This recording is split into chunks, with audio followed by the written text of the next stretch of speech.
Jason here from Brilliant Fishing, and today we're going to be giving new life to this old super bait tank. Now, here's what we've got planned today. We're going to clean this tank up. This is an old super 30-gallon bait tank. It's the kind that used to take the drop-in filter here. No longer have that. So we're going to give this.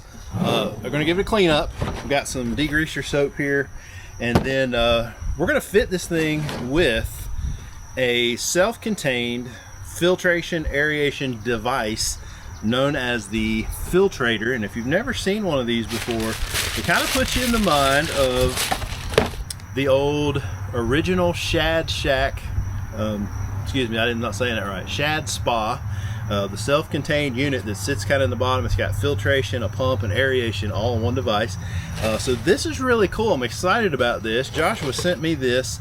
Just got it in the mail today, so I'm excited. So this device sits in the bottom of your tank.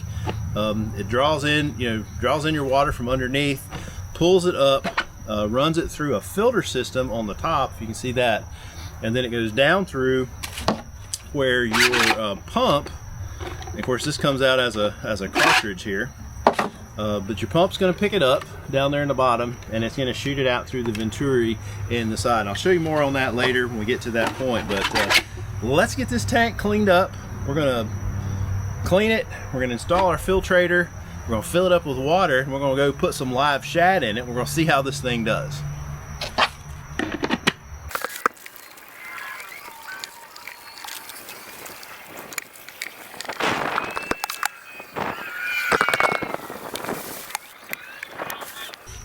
Okay, so what I think I'm going to like about this filter system called the Filtrator, it comes with some nice directions here. And so basically what we're going to have to do, we'll have to dry this tank out, and we're going to put this thing in here, get it centered up where we want it to be.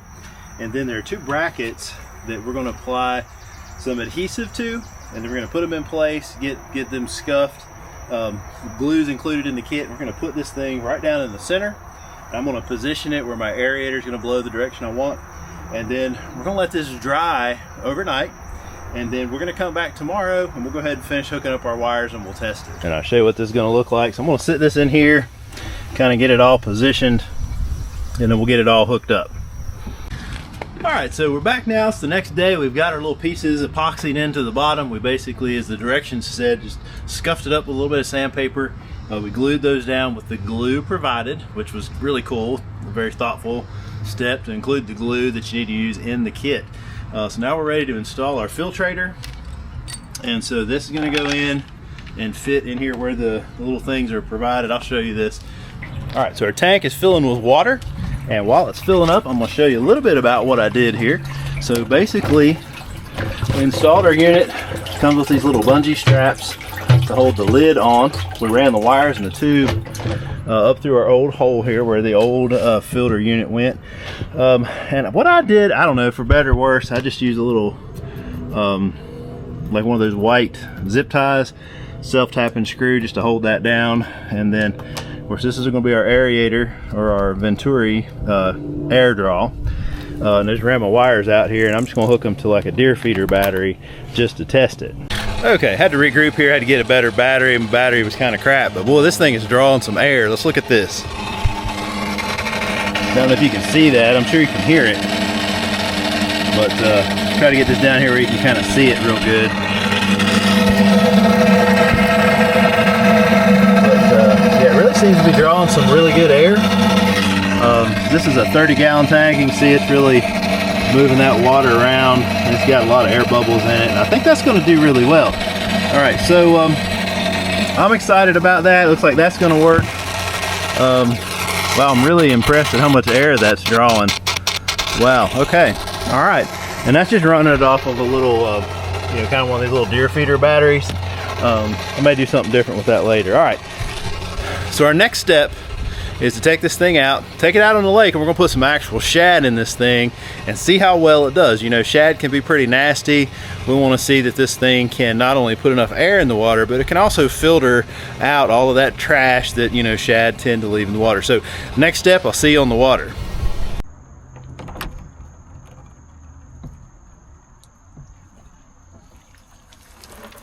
Yep, we got them. Okay. All right, so we got our live bait in our tank. I'll show you what it looks like here.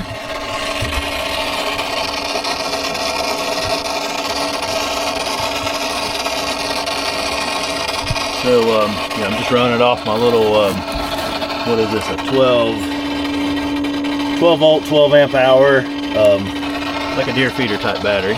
Okay, we're on bait tank round number 2. The first time we had a little technical difficulty, but I think I'm willing to say that was my fault. When I put in the Filtrator unit, I did not give the glue long enough to set up for the brackets, had a bracket pop loose, and we were able to make it through a fishing trip, but I wanted to give this thing another test, a fair test. So took it home, cleaned it back up, re-glued the Filtrator in place, got everything cleaned out, set it back up. We're out here again, we're gonna catch some more bait. As you can see, this thing is working really well. Okay, you can see, man, it's putting out a bunch of air. We got a good circulation here. See it sucking air. We got full of lake water. Okay, I'm back. We've got our bait in our live well. You can see them there. They're swimming around and just happy as a clam. And so all I did so far was I've added a little bit of pool salt to that. I'm gonna throw in just a little bit of this foam off.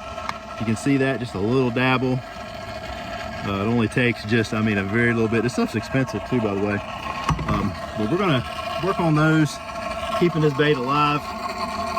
I'm not gonna try and keep this bait forever and ever, but I'll keep you posted on it. Main thing is we wanna see, how does this Filtrator unit hold up? So I just got some lake water. I've probably got about 30 thread fins and a couple gizzards in there. You know, most of them are about the 4-inch range. So I think I had once, maybe 6. We're just gonna see how those do. I'm gonna give that about an hour, and then I'll clean out my filter, and then I'm gonna put it back in. That's usually a pretty good process to try to keep your bait alive, is clean the filter after an hour. Okay, quick little progress report. Riley and I went out and we've been catching some crappie in the meantime. So we got a couple of them in there, you know, but anyway, it's about an hour later, and a little progress report on our bait tank. So let me show you. Okay, so it's been about an hour, actually an hour and a half. I went ahead and took the little bungee cords off, cleaned out my filter. I just rinsed it out in the lake water, got rid of all those scales and trash. I had lost like 1 shad, which is really not bad. So threw him out, rid of that trash. Anyway, seems to be circulating really well. My shad are still looking really good and happy. And so we're gonna keep this thing running, and I'll update you here in a little bit. Okay, final results on the bait tank. I'm gonna go ahead and let this bait go, because we're not gonna be able to use it, but we're now running on, I think it's been 3 hours, 4 hours. Tank seems to be still doing great. I'll show you what it looks like. Again, still circulating real well. Fish are doing good. Doesn't look like we have a lot of mortality in there. I'll check it out in just a second. But overall, I think it's going to be a really good system, and so highly recommend you check this out. It's called the Filtrator, and I'll put the link down below. You can get these. Guy in South Carolina makes them. Great product.